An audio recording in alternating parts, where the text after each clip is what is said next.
Sometimes oil and grease get onto leather and get pulled into the fibers, resulting in a stain. Depending on the type of oil or grease, it can also lead to long-term damage of the leather fibers if left in them. With some of the right tools, it can be possible to remove oil and grease from leather really easily. So here we're going to explore how oil impacts leather, what tools to use to remove it, and then walk through a process step by step for removing oils and grease from leather. Let's look first at how oils impact leather. They are an essential part of leather care and conditioning.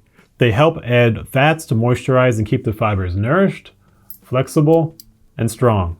Other oils and greases that are not intended for leather can damage it and leave large stains. Leather fibers generally absorb liquids and oils very easily. Here's a piece of uncoated vegetable tan leather.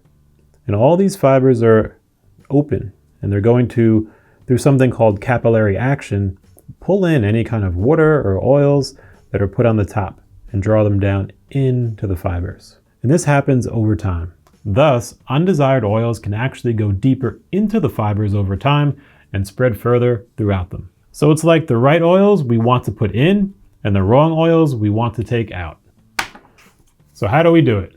How to get the bad oils out of leather? So when we're looking to remove oils and greases, the tools that we'll use generally won't differentiate between the bad oils, so to speak, the ones that we want to remove, and the good oils, the ones that are important for leather conditioning. So often, once we remove the undesired oils, we'll want to then condition the leather to restore the good oils that may have been lost. And here are a few things to keep in mind. The first is to accurately identify your leather type. For example, it might be a natural grain leather with open fibers in it, like this vegetable tan piece of leather. Or it may be a synthetic piece of leather that has mostly a plastic surface to it. It's going to be a totally different material composition. And it could even be a natural grain leather with a coating applied to it, as we see here in this very popular type of leather that's used for handbags and accessories. We have a leather making up the most part of it, while on the top we have a relatively plastic-like surface that's there for aesthetic reasons, as well as wear and scratch and water resistance. So that's going to be key, because if there is a coating, some of the cleaners we may use might remove or alter that coating in the same time that we're trying to remove the oil, and that could cause further damage.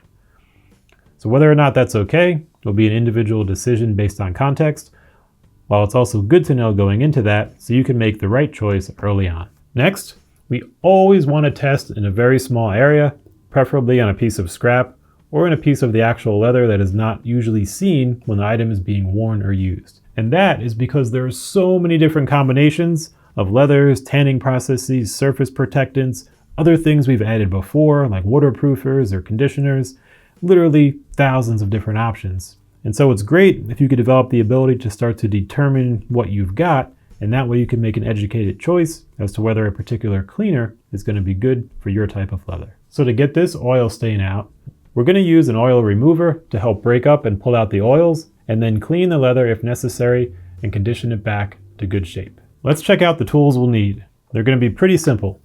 The first is odorless mineral spirits.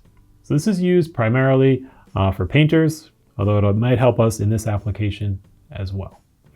That said, this is a strong solvent, so with anything in terms of cleaning or conditioning, always do your research and find a safe way to approach any planned project, and make a decision if it's a good fit for you. For this, I like to use a well-ventilated area, and for application, we could do a few things.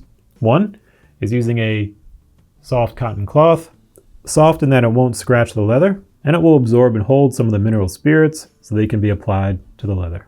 Another option that I like, and I'll use even more often, is a wool dauber, which is a wool natural fiber on this little metal post. And that will allow us to have a little more control and more volume on this. So for this, we'll use that. Then I'll put down a piece of foil to protect our work area. We'll take our oil covered sample, put it down there. We'll open up our mineral spirits. Then we will dip our dauber in it. It's going to be covered. We'll kind of pull it out here. we'll close up our spirits, and then we will apply the spirits to our soiled area. And then if you'd like, you can apply it throughout. So we'll just do that just to show you how it may go on. But in general, you want to apply it to the area where you're looking to lift your oils and greases from, which is mainly going to be the middle. So over time, this is going to evaporate. And when it does, it may lighten the leather color a little bit because it's pulling out some of that moisture. It may change the color a little bit depending on your leather and tanning.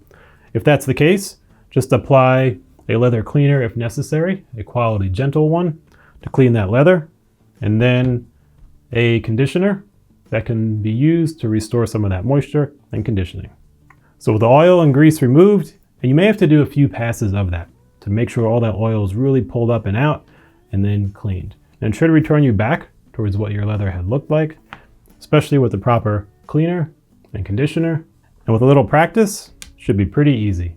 So if you have any questions, let us know. If you have experience doing this and tips to add, would love to hear them. And there you have it. Until next time.